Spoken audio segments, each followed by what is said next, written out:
Você pode sentar. A palavra de hoje é sobre 7 maneiras de construir ou reconstruir um caráter em Cristo. 7 maneiras de construir e reconstruir um caráter em Cristo. A Conferência dos Homens, irmãos, um monte de ferramenta e esse é um ferro onde antigamente ferreiros e pessoas que trabalham com a forja, coloca a imagem aí, meu filho, se chama bigorna. É um ferro aonde um ferreiro, por exemplo, ele queria dobrar um ferro, ele colocar no fogo, num fogo muito quente, o fogo esquenta o metal e ele então leva para a bigorna e ele começa a bater nesse ferro, bater, até ele ser transformado no que ele quer. Volta para o fogo, vai para o fogo, volta. Então, a bigorna é o instrumento que os antigos ferreiros trabalhavam, alguns ainda trabalham, mas a indústria desenvolveu muito. E nós trabalhamos nesses dias, dizendo que nós queremos ir para a bigorna de Deus. E que Ele nos aperfeiçoe e gere em nós a ferramenta que Ele quer gerar. Você pode concordar com isso? Não, só escutei metade. Senhor, pega os outros também, no nome de Jesus. Aleluia. É assim que se faz uma ferramenta. Os machados, as foices que hoje são industrializadas há muito tempo já, mas o ferreiro que fazia uma espada, que fazia uma ferramenta. E esse foi o tema desses dias. Por isso, nós queremos trabalhar com isso, com 7 maneiras pela qual o Senhor vai construir um caráter em nós, o caráter de Jesus em nós. E o primeiro princípio, irmãos, ele está em Mateus 3, até o 8. Em Mateus 3, eu quero ler de uma forma alternada. Meu filho do Datastor tem que lembrar para o menino diminuir o foco. Desde domingo que eu noto que desaparecem as letras, eu esqueci de falar durante a semana. Dizer para o Valber se virar. E ele vai resolver isso. Diminuir o foco. Vamos lá, vamos ler. Mateus 3, do 1 em diante. Naqueles dias, surgiu João Batista no deserto da Judeia. Vamos lá, vocês? Ele dizia: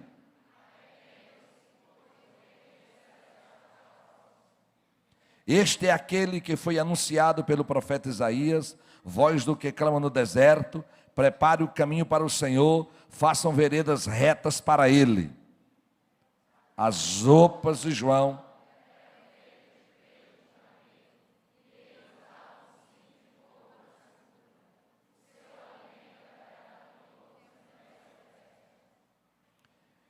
a ele vinha gente de Jerusalém, de toda a Judeia e de toda a região ao redor do Jordão.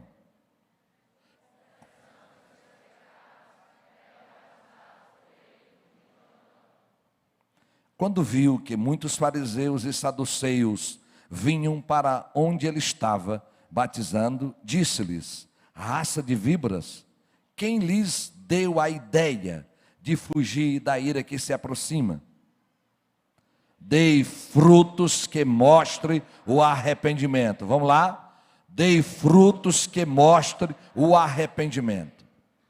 Amém? Irmãos, a primeira maneira de construir e de reconstruir um caráter, pode deixar o versículo, por favor, meu filho, aí o último, é com arrependimento.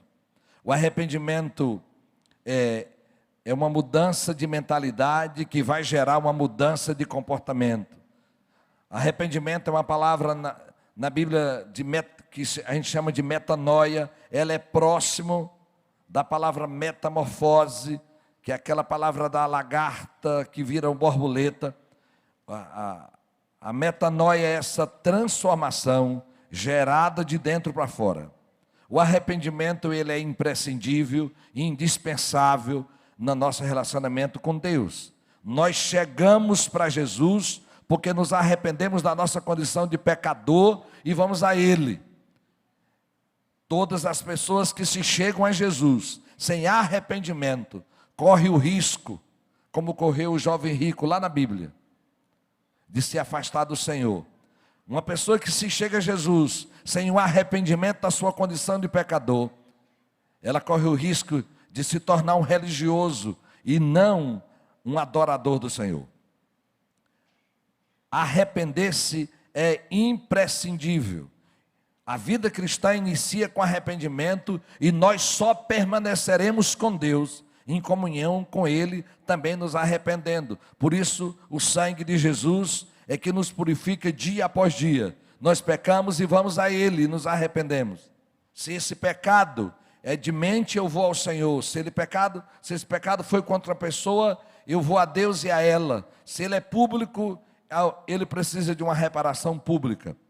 O arrependimento é a condição básica da vida cristã. Se você deseja um caráter parecido com o de Jesus, é só comparar o seu com o dele e desejar e começar a caminhar em uma nova caminhada olhando para Jesus. E o texto aqui é que um grupo de pessoas viram, eles eram religiosos, eles viram muitas pessoas arrependidas e se batizando, mostrando que estava arrependido. E Jesus diz que, o texto bíblico diz que várias pessoas religiosas chegaram, e João disse para eles isso: ei, quem ensinou vocês a fugir da ira que se aproxima? Dei fruto que mostre o arrependimento. O arrependimento tem um fruto observável, palpável, que alguém pode constatar, comprovar. Todo arrependimento é interno, mas ele tem uma visibilidade externa. Diga amém. Alguém vai notar que mudou. Alguém vai notar que mudou, que alterou algo dentro de você. Esse arrependimento é dar frutos. Aquele grupo de religiosos estavam indo para fazer um ritual, sem um arrependimento. E João Batista chamou eles de cobra, enganadores. Você precisa provar, mostrar um fruto de arrependimento.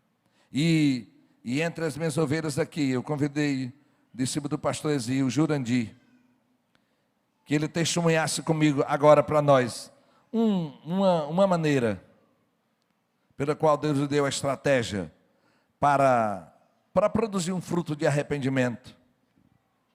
Ele é um homem nascido na igreja, os pais eram evangélicos, aí ele perdeu o juízo um tempo, foi para o mundo, mas o Senhor alcançou de volta, e nesse alcançar é que o Senhor começou a fazer algo na vida dele, e ele vai testemunhar uma experiência que Deus lhe deu a oportunidade para reparar, para produzir um fruto de arrependimento.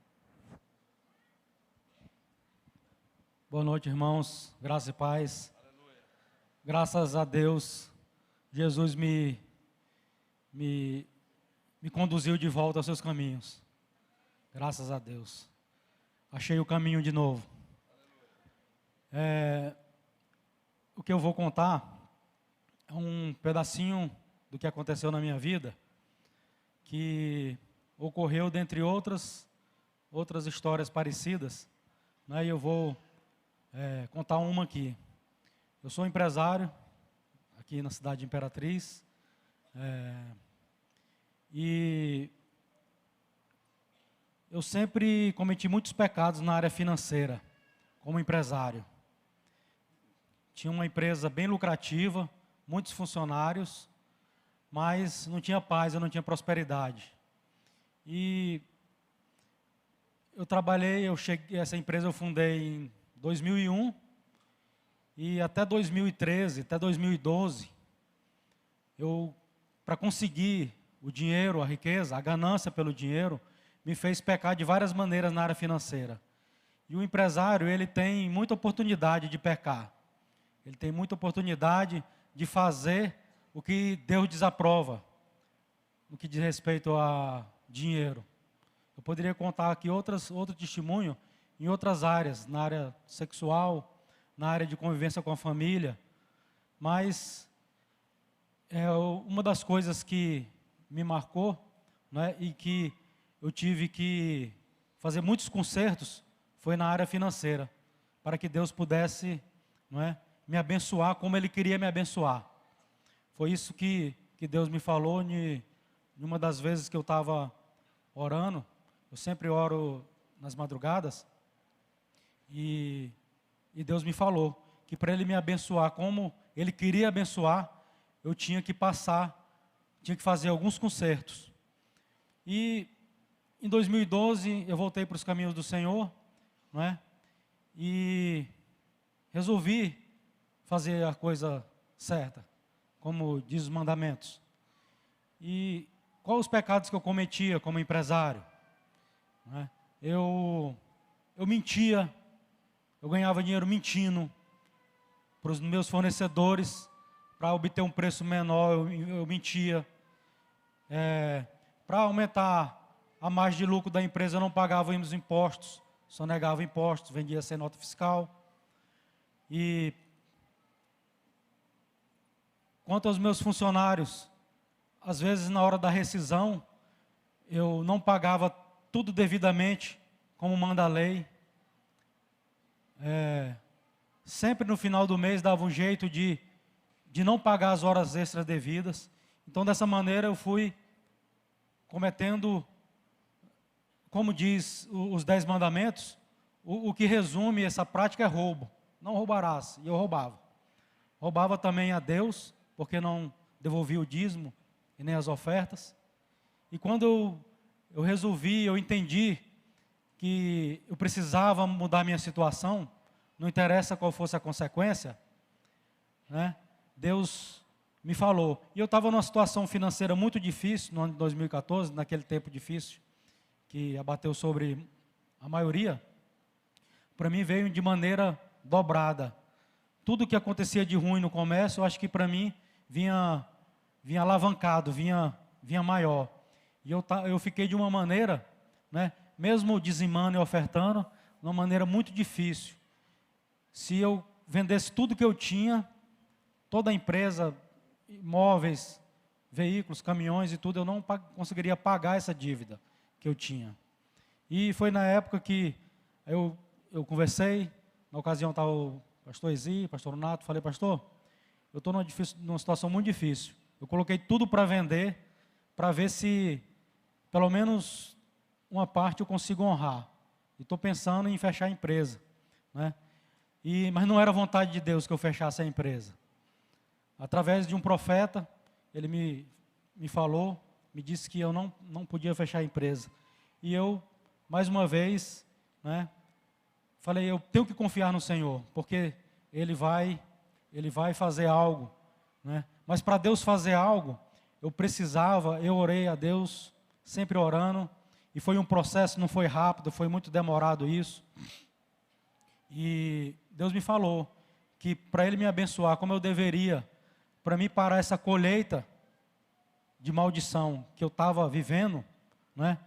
Porque eu estava nos caminhos do Senhor, mas eu tinha uma série de amarras na minha vida financeira que não deixava eu prosperar. Eu ganhava dinheiro, num mês ganhava, no outro perdia. Eu ganhava no ano, no outro perdia. Eu ganhava dinheiro 4, 5 anos seguidos, ganhando dinheiro, e em um ano só perdia tudo. E dessa vez foi pior, nesse ano. Porque eu também orei a Deus e falei para Deus que eu só queria ficar com o que fosse dele, só com o que viesse de Deus. O que eu ganhei durante a minha vida e a empresa, que não viesse de Deus, que levasse, que foi o próprio Satanás que me fez mentir, que me fez pecar, que levasse o que era dele. E aconteceu.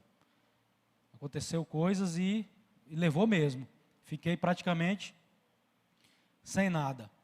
E Deus, né, num dos momentos de oração e perguntando a Deus, Ele foi me falando o que eu devia fazer para que eu tivesse essa situação revertida. o que eu estava passando virasse uma bênção. E no decorrer de uns 2, 3 anos, Deus me lembrou, pelo menos, acho que muito mais do que 30 ofensas que eu tinha feito na área financeira com pessoas. E essas ofensas, Deus falou, olha, você tem que voltar lá atrás, no dia da ofensa, e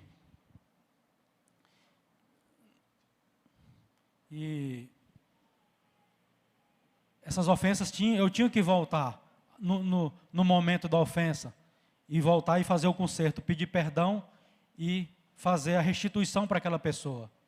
Muitas vezes, o Espírito Santo me falou, eu fazia a restituição de todo jeito. Quando a pessoa era um homem de Deus, pelo menos não era na época, mas depois veio, eu tinha que restituir 4 vezes mais. E para muitos eu restituí o valor que eu devia, lógico que corrigido, porque foi durante os anos. Outras não, Deus falava, para isso aí você não vai restituir, você vai fazer uma oferta de remissão. E por muitas vezes eu fui no Instituto Lugar de Ajuda e fiz essa remissão lá no Instituto Lugar de Ajuda. E eu confessava lá para os pastores, pastor Zé Luiz, pastor Eli, confessava, eles oravam por mim, eu fazia a oferta, e sempre, mas para alcançar misericórdia eu tinha que confessar, sempre Deus me direcionou para o pastor Ezi, e eu sempre confessei para ele, e ele sempre orou por mim, para que eu alcançasse misericórdia e fosse limpando a minha vida. E fiz muitos desses concertos. Um deles, que eu vou contar agora, um dos fatos, para que fique bem entendido de uma maneira prática, o que nós temos que fazer, né, para ser abençoado como Deus quer. Eu estou dando um exemplo na área financeira, mas isso funciona em todas as áreas da sua vida. E uma certa ocasião, eu estava montando uma indústria, isso há 26 anos atrás, contando de hoje 27 anos. Na época que eu fiz a remissão, tinha 25 anos, e o Espírito Santo me lembrou de uma coisa que eu tinha feito, uma perversidade muito grande que eu fiz. E eu fui montar essas máquinas para essa indústria, fui montar aqui em Imperatriz, mas essa indústria era em Cuiabá, Mato Grosso. E um certo homem que foi contratado para me auxiliar nessa montagem dessas máquinas, né? Eu fiz um contrato com ele, paguei uma parte para ele, e ele recontratou, terceirizou outra pessoa, porque eram várias partes, que depois que cada um fizesse, tinha peças fundidas, peças soldadas, torneadas e tudo, depois que essas peças ficassem prontas, é que você juntava e completava a máquina. E uma dessas peças, ela foi feita, mas a pessoa que eu contratei me enganou. Ele não honrou o compromisso, encomendou a peça, foi fabricada, mas ele não pagou. E sumiu, foi embora. E eu precisava da peça. Cheguei lá no dono da oficina, e ele me falou, olha, para você, essa pessoa que me encomendou, ele deve aqui, eu só entrego se pagar. Eu falei, não, mas você pode me pagar, você pode me entregar a peça, que eu trago o dinheiro para você. Mas tinha uma voz, né, que me induzia ao pecado, com certeza algum demônio, Satanás, ele sabe muito bem fazer isso, aplicar setas inflamáveis na sua mente. Às vezes Satanás não sabe o que você pensa, mas ele sabe muito bem a seta inflamada que ele coloca na sua mente. E dizia para mim que eu fui enganado. Se eu fui enganado, eu paguei, eu não precisava pagar de novo. Que se a pessoa quisesse, que fosse lá acertar com quem já tinha me enganado. Então, porque eu fui enganado, no meu entender, naquela época, eu podia enganar uma pessoa para frente, porque estava no 0 a 0. Né? Mas no mundo espiritual não funciona dessa maneira.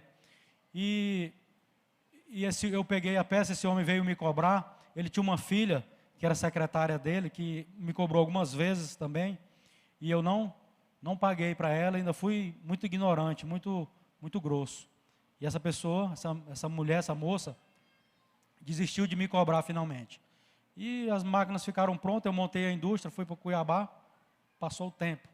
Depois de 25 anos, nesse processo de restauração da minha vida, o Espírito Santo, Deus me lembra desse fato. E eu tinha que pedir perdão e restituir esse homem. Fui na oficina dele aqui em Imperatriz, chegando lá, não estava mais lá, já funcionava outra coisa, e a pessoa me falou, olha, esse homem tem 14 anos que ele morreu, aproximadamente. Havia morrido. Como restituir? Como eu já tinha feito várias ofertas de remissão no Instituto Lugar de Ajuda, para mim era muito fácil. Eu orei a Deus e falei, Deus, está fácil. É mais uma oferta de remissão e está tudo resolvido. E Deus fala para mim que não, que dessa vez, que mais essa vez eu tinha que procurar a pessoa para restituir, e a pessoa que eu tinha que procurar era a viúva desse homem. E ele tinha morrido, e eu comecei a pesquisar na região, não é? Cheguei até o gerente dele, que tem uma oficina aqui na estrada de João Lisboa, e ele falou, olha, quando ele morreu, a viúva e mais 3 filhas foram embora com ele. Eu não sei para qual cidade eles foram. E eu sempre querendo escapar dessa responsabilidade de restituir e pedir perdão para essa viúva. Eu falei, Senhor, eu vou fazer a oferta de remissão. Até preparei, fiz o cálculo, preparei mais ou menos como é que eu ia fazer para restituir, mas Deus, bem claro, me falou que eu tinha que procurar a viúva. E começou uma peregrinação, uma busca, uma verdadeira odisseia em busca dessa viúva. Ela não estava mais morando em Imperatriz, e com o sobrenome que esse gerente me passou, e com o nome de alguma das filhas, não é? Essa filha que era secretária, ele lembrava o nome, e através do nome dela e do sobrenome eu fui pesquisando na cidade, escrevi o nome da cidade, do estado, da capital, e foi depois de uns 2 meses, 3 meses de uma investigação, eu consegui achar a viúva em Anápolis, na cidade de Anápolis. E através dessa rede social, Facebook, do Messenger, da caixa de mensagens que você troca, eu conversei com essa moça, e realmente ela não lembrava, mas depois de explicar como é que era o que tinha feito, ela acabou lembrando, inclusive do fato.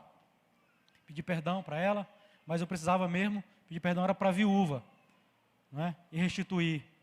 E pedi o número da conta para que fizesse isso. Nessa época eu estava numa dificuldade financeira tremenda, e diga-se de passagem que todas as ofertas que eu fiz, todas as restituições, eu fiz no pior momento de dificuldade financeira da minha vida. Era um sacrifício muito grande ter que fazer financeiramente essa restituição. E combinei com a filha dessa mulher, que eu, logo que eu tivesse o dinheiro, fiz o cálculo, dava um valor até considerado, que eu fizesse, que eu ia depositar na conta da viúva. E consegui o dinheiro depois de um certo tempo, consegui esse dinheiro, e graças a Deus, Deus sempre foi provisionando, sempre foi me dando a oportunidade, de um por um, de fazer esses concertos, essas restituições.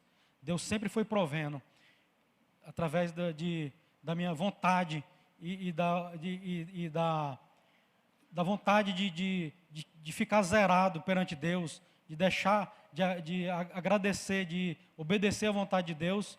Ele foi me honrando e me deu essa oportunidade de não só sair da dificuldade financeira, mas honrar. E depositei o dinheiro na conta da viúva. Falei, agora eu preciso falar com ela, preciso pedir perdão. Liguei para o telefone, ela me deu o telefone. Mas a viúva, eles choravam muito. Eles choravam muito, na verdade, ele não acreditava naquilo que estava acontecendo. E elas choravam, a viúva chorava muito. Falei, eu preciso falar com ela. Falei, olha, você não vai conseguir falar com ela. Eu conheço minha mãe e ela está muito triste. Ela está muito emocionada, ela não consegue falar. Porque nós estamos desempregadas aqui, a minha mãe já não trabalha faz um bom tempo, e eu estou desempregado e ela está numa dificuldade, nós estamos em dificuldade financeira, e precisando fazer uns exames caros. Ela está precisando fazer um exame na rede pública, a gente não estava conseguindo. E esse dinheiro veio numa hora certa, de mais precisão na vida dela. Ela precisava fazer esses exames, não é? E graças a Deus, por isso eu entendi porque que Deus queria tanto que eu achasse aquela viúva. Porque, com certeza, aquilo ali foi um testemunho tremendo na vida deles lá. E o que aconteceu, irmãos? Esse não foi a última restituição, teve outras depois, mas Deus foi me tratando durante esse tempo, e a bênção, Deus começou a me abençoar. Eu transformei essa colheita de maldição em uma colheita de prosperidade, de paz. Antes eu tinha o dinheiro, mas não tinha paz, prosperidade, qualquer problema eu não dormia. E confiando em Jesus, confiando em Deus, por mal que fosse o problema que eu estava passando naqueles dias, sempre eu deitava na minha cama, e eu acredito que o próprio Jesus vinha e fechava meus olhos, eu dormia como se nada tivesse acontecendo. Eu tinha paz no meio de toda a turbulência que pudesse existir na vida de um empresário. E Deus foi abriu portas, né? Eu paguei todas as minhas dívidas na época, dívidas com o governo, dívida com o fornecedor, todo tipo de dívidas com o banco, veículos que estavam financiados na época, quitei tudo. Hoje não tenho mais nenhuma dívida, e a bênção vem sem medida sobre a minha vida hoje, em todas as áreas. Deus tem aberto muitas portas, abriu uma porta no começo do ano, de uma nova empresa, que com certeza essa vai ser uma empresa que vai me deixar de uma maneira muito mais confortável financeiramente e poder ajudar no reino, porque eu acredito que é dessa maneira que Deus quer, né? Eu tenho essa mentalidade de que eu preciso de Deus, tenho que confiar nele, mas eu tenho que retribuir isso que Deus fez por mim. Amém? Aleluia. Em nome de Jesus. Diga glória a Deus. Estenda a sua mão para cá. Jesus, no nome poderoso que é o teu, nós oramos por Jurandir, por Elisângela, pelos filhos, pelo pai, irmãos, mãe, primos, que o Senhor os guarde para o louvor da tua glória e cumpra todo o teu propósito na vida dele, no nome de Jesus. Aleluia. Aleluia, meu filho. Diga comigo arrependimento. Diga comigo fruto de arrependimento. Nessa situação, irmãos, quem foi glorificado foi Jesus. Amém? A segunda maneira, irmãos, de uma pessoa construir ou restaurar seu caráter é observando o comportamento de pessoas que exercem autoridade sobre nós. O Jerandinho citou, o pastor Ezi que o ajudou. O pastor Ezi é bênção na vida de tanta gente, desde 15 anos que ele me abençoa. Eu tenho 54. Então, anos, e na vida de muitas outras pessoas. Observe o comportamento de pais, de líderes. E em nome de Jesus, com outras pessoas, você aprende como ser e aprende também como não ser. A pessoa que devia ser espelho, exemplo para você e não foi, pois use esse mau exemplo para você não repetir o dela. Um caráter é formado pela observação. Você vai observando e vai criando uma estrutura que vai formando um caráter. Você sabe que caráter todo mundo tem, o bom caráter ou o mau caráter. A gente diz fulano é sem caráter, é quando a gente quer dizer que o caráter dela é mau, mas o caráter é o que a gente é a soma daquilo que nós somos como pessoa. Observe o comportamento, aprenda com ele, cresça no que é bom e aprenda a não repetir os errados. Em sexto lugar, irmãos, olhe para Provérbios 22:6. Nós vamos construir um caráter pelo ensino. Instrua, vamos lá, mulheres, leiam por favor aqui. Instrua a criança. Não, vamos começar. Lê como mulher mesmo, vamos lá. Instrua.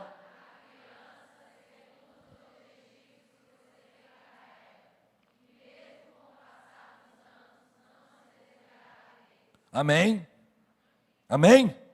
Irmãos, outra versão diz que, pode deixar lá, meu filho. Ensina a criança no caminho que deve andar e até quando ficar velho.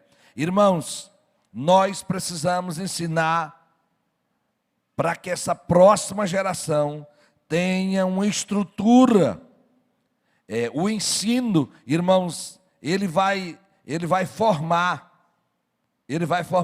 a repetição, a intencionalidade. Eu vou repetir para uma criança o que eu quero. Nós já dissemos isso várias vezes. Nessa crise que a nação brasileira passa, irmãos, nós ficamos pensando como nós vamos reverter isso. Com oração e com ensino.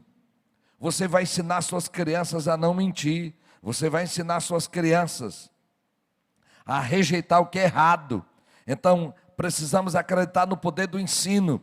Irmãos, e crianças que eu vi há 18 anos, crianças que eu consagrei, agora já estão para casar. Outros que eu batizei, agora já têm filhos. Então é rápido, passa. Vai passar. E você precisa crer no poder do ensino para gerar um comportamento alterado na vida dessa criança. Nós estamos construindo um caráter. Talvez em você nós estamos reestruturando esse caráter. Precisamos ensinar para que essa criança, essa pessoa não se desvie dele amanhã. Em quarto lugar, nós vamos olhar para Mateus 7,12, a lei dos relacionamentos. Homens, leiam comigo, por gentileza. Seja o seu sim... Não, desculpe, eu acho que eu dei errado. É Mateus 7,12, meu filho. Vamos lá? Vamos lá, homens. Assim, em tudo, faça aos outros o que vocês querem que eles lhes façam, pois esta é a lei e os profetas. Irmãos, essa é chamada lei áurea dos relacionamentos. Na formação do caráter, tem coisa que não tem no manualzinho, mas eu sei como eu quero ser tratado, por isso eu vou tratar. Eu sei como agir, como eu quero que ajam comigo, por isso eu vou agir. É simples. Aqui vai embora todo o egoísmo. Eu vou tratar como eu gostaria que eu fosse tratado. No nome de Jesus. O caráter nosso, irmãos, ele precisa ser assim, é simples. Tem coisa que não tem regra. Mas eu vou agir. Olhe para a lei, olhe para a maneira como você dirige. Olha para a maneira como você se relaciona com as pessoas. Essa é uma lei básica na formação de um caráter. Faça para os outros aquilo que você deseja que faça com você. Você pode dizer amém? Em quinto lugar, caráter é a soma, irmãos, do que você faz na sua vida. O caráter é aquilo que nos define, não quando as pessoas estão nos vendo, mas quando ninguém nos vê. Quem é você quando ninguém está vendo? Quem é você longe do olhar das pessoas? Isso vai dizer o que você é. Uma pessoa não é um erro, ela é a soma de erros que diz que ela é, mas ela também não é um acerto, é a soma dos seus acertos. E Jesus diz algo muito claro em Mateus 5,37, a respeito do nosso caráter. Mateus 5,37. Seja o seu sim, sim, e o seu não, não. O que passar disso vem do maligno. Irmãos, nós precisamos desenvolver e sustentar uma cultura da verdade na nossa vida pessoal, nos nossos relacionamentos. Nós precisamos desenvolver uma cultura da verdade. Uma cultura, irmãos, que alguém possa dizer a verdade e vivê-la, mesmo quando talvez você seja prejudicado. Há um empresário da igreja, dois são da igreja, um daqui e de outra igreja, e eles venderam um patrimônio, e venderam de boca, acertaram o valor para comprar um outro, e durante aquela mesma semana, uma pessoa soube do negócio, e disse, eu pago 100 mil reais a mais. Você imaginou? 100 mil reais, hein? É muito dinheiro, hein? Não tinha nenhum documento assinado, não tinha nenhum um protocolo de compra, não tinha nada. Mas tinha uma palavra de dois crentes. E tentação zona, não, irmão. Deixaram de ganhar 100.000, porque tinha uma palavra empenhada. Quem foi glorificado? Deus. Você precisa saber que há uma cultura, irmãos, que eu estou para honrar Deus. Aleluia! Eu estou para honrar Deus. Essa cultura da verdade, irmãos, que parece que agora nós estamos encantados, impressionados. Quando uma pessoa é honesta, agora os meios de comunicação divulgam. Porque quase que culturalmente a natureza delas é para ser desonesto. Precisamos de uma cultura de verdade no nosso sim, sim, não, não. Eu já tive ovelha no meu gabinete, tive vontade de citar o nome de algumas delas. Não foi só uma, não. Alô? Conversando comigo. Alô? Sim, eu já estou chegando aí. Está chegando? Não saiu nem do meu gabinete. Eu estou chegando aí. Oxê, como? Se você nem saiu daqui, diga, eu vou sair daqui. Gente, isso é mentira. Eu estou chegando aí. Como se nem saiu? Irmãos, diga comigo, a cultura da verdade vai entrar em mim. Você quer agradar pessoas, irmãos? E desagradando o seu Criador. Na Nova Aliança, irmãos, eu nunca marco um culto para começar. Vou marcar 8 horas, 7 horas, que eu quero começar às 7h30. Não existe. Por quê? Porque não vamos mentir para você. A cultura, irmãos, do atraso constante na vida, ela diz que você é mentiroso. No Brasil, mentira não é crime, mas na Bíblia é, irmãos, como matar, como roubar. Aliás, uma filósofa chamada Maria de Oliveira Lopes, minha mãe, ela dizia muito simples: meu filho, quem mente rouba. Ô, sabedoria! Meu filho, quem mente rouba.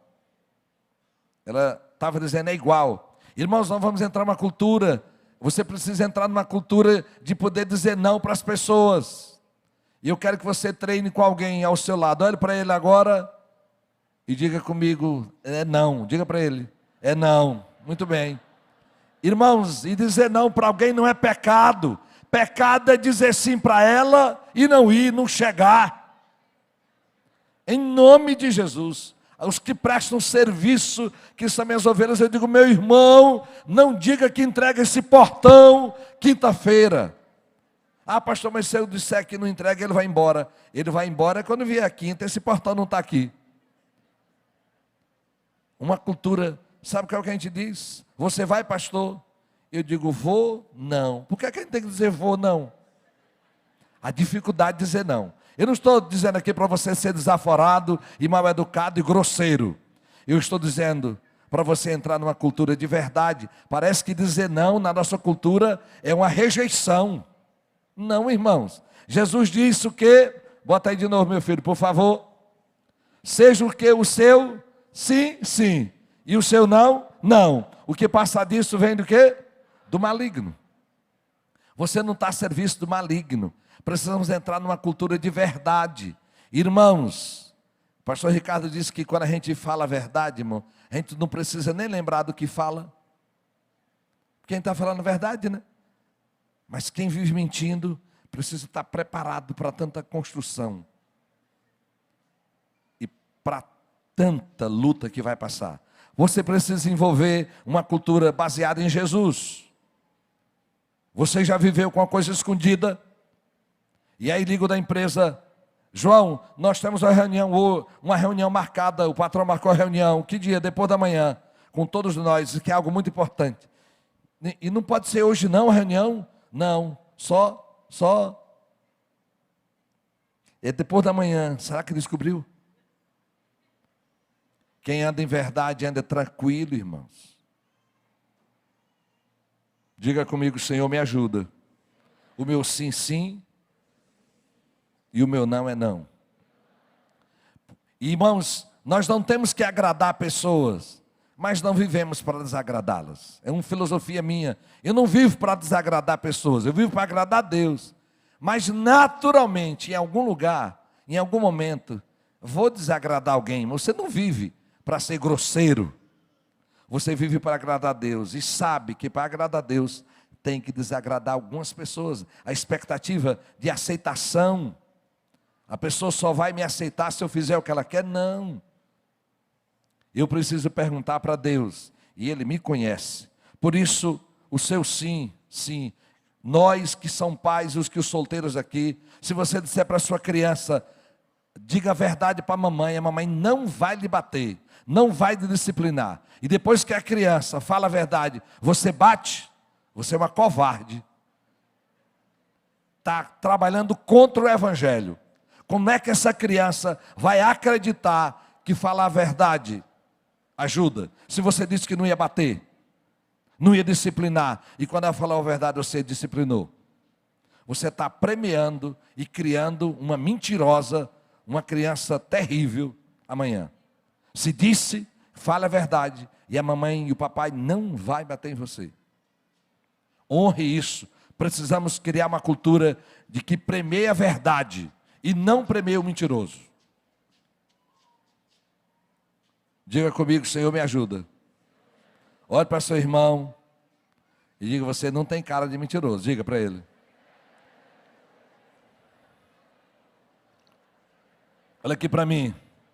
Mas você terminou de olhar para alguns mentirosos, viu?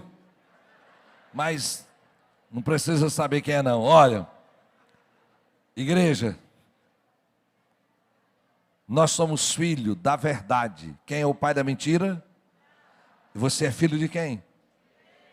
E a mentira aqui, irmãos, não é só da fala, é com a vida. Nós somos o povo que andamos na luz.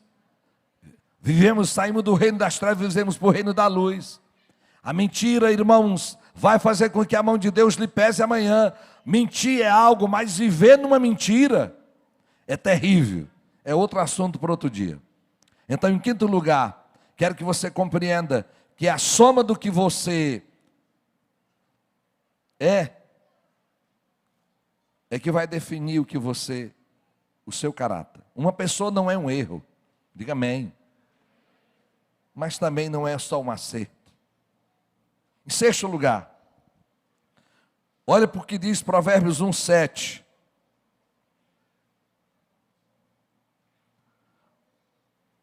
O temor do Senhor é o princípio do conhecimento, mas os insensatos desprezam a sabedoria e a disciplina.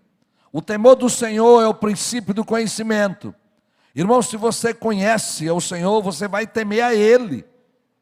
E esse temor a Deus, irmãos, vai fazer com que você mude muita coisa na sua vida. Irmãos, a consciência que Deus é real, não é para colocar medo, é para saber que Ele está comigo. Eu sei que Deus é real, quem teme a Ele. Irmãos, Ele está comigo, Ele é meu abençoador, Ele é meu patrão, Ele vai me prosperar, é Ele. Irmãos, e como a falta de temor em relação a muitas coisas. Gente dando testemunho de coisa errada. Eu achei um dinheiro. Achou? Achei um dinheiro. Achou aonde? Hoje mesmo, na hora do almoço. Eu sei que algumas coisas são difíceis. Uma irmã da igreja achou em um supermercado da cidade R$700 enrolado, com 7 notas de 100. Ela foi no caixa e disse, eu achei um dinheiro. Como é que eu faço? E ela disse, olha, se você deixar aqui, não tem como entregar. E eu disse, meu irmão, não tinha equipamento de som no supermercado? Para dizer, uma pessoa achou um dinheiro. E quando essa pessoa viesse, tão específico, ela ia saber como é o seu dinheiro, quanto a senhora perdeu, quanto é. Ela ia saber. Muita gente viria para dizer que eu tinha perdido o dinheiro. Sim, mas para dizer que perdeu 700, com 7 notas de 100, enroladinho. Pastor, nós estávamos precisando pagar a prestação da escola dos meninos. Ô irmão, em nome de Jesus. E a mulher dona do dinheiro? Claro, eu já achei dinheiro, eu e a Maria de Jesus. É bom achar dinheiro, né? É bom? E perder?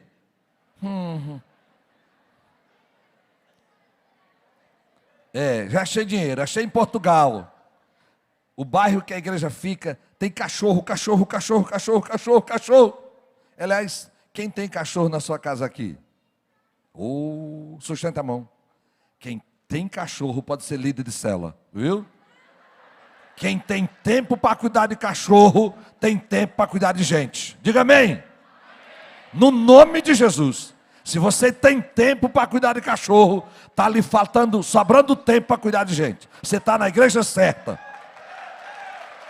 Pode continuar com o cachorro, mas venha cuidar de gente. Pois Portugal tem muito, muito, muito. E a gente tem que andar olhando para o chão para não pisar em cocô de cachorro. E de tanto olhar para o chão, eu achei dinheiro 2 vezes. 2 vezes. Mas porque olhando para o chão para não pisar tanto cocô. Mas também um dia achei há muitos anos atrás, muitos anos, num restaurante, já ia dar 11 da noite, eu olhei para um lugar e se algo me interessa, eu olho e pego. Ela já acostumou comigo a dizer, meu Deus, lá vai o lixeiro. Eu levantei, só tinha nós na mesa, e eu digo, olha, é um monte de dinheiro, e é em dólar. E agora? Como é que nós vamos fazer? Naquela época não tinha celular. E nós ficamos esperando até fechar, para saber se a pessoa aparecia. E não tinha como aqueles garçons. E nós deduzimos que era algum estrangeiro bêbado, alguma pessoa assim. Lamentamos por não poder entregar. Eu sei que é bom achar, mas cuidado, você pode estar sendo provado em algo. Irmãos, tenha temor de Deus. Tenha temor. Achou uma carteira de alguém? O dinheiro não é seu. Se alegre em poder alegrar a vida de uma pessoa. Achado é de ninguém. Não, irmãos, ele pertence a alguém. Irmãos, é tão forte a nossa cultura. É tão forte a nossa cultura. Que você já viu um caminhão virando na estrada com equipamentos? Quem corre para lá? Todas as pessoas. Que falta de caráter, irmãos. Aquilo é roubo. Aquilo pertence a alguém. Diga comigo, Senhor, aumenta o meu temor. Se você conhece a Deus, tema. É possível que o que você achou, irmãos, ele vai faltar para alguém. E você sabe como poder. Agora achou um dinheiro na rua. Como você vai devolver? Mas irmãos, achou o dinheiro em um lugar. Em 7º lugar, irmãos, eu trouxe essa ampulheta. Diga comigo, ampulheta. Tem um LH. Ela é o instrumento mais velho de medir tempo. Essa minha ampulheta, ela é de 1 hora. Quando essa terrinha terminar de passar, passou 1 hora. Você tem ampulheta de muito tempo. Ela é um instrumento que mede o tempo. Quando não tinha relógio. Hoje alguém usa para algumas coisas, mas ela é mais ornamental.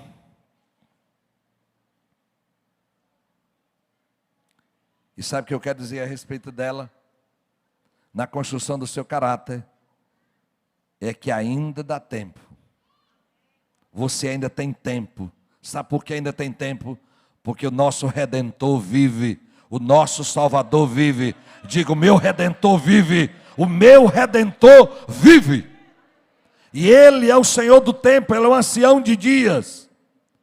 E eu quero que você, nessa reconstrução do seu caráter, declare hoje, o tempo agora é meu amigo. Diga, o tempo agora é meu amigo. Porque você está vivo. O tempo é nosso amigo nessa caminhada, nessa jornada. Eu acho que o Senhor vai dizer para algum de vós, meu filho, o seu tempo está acabando, diga misericórdia.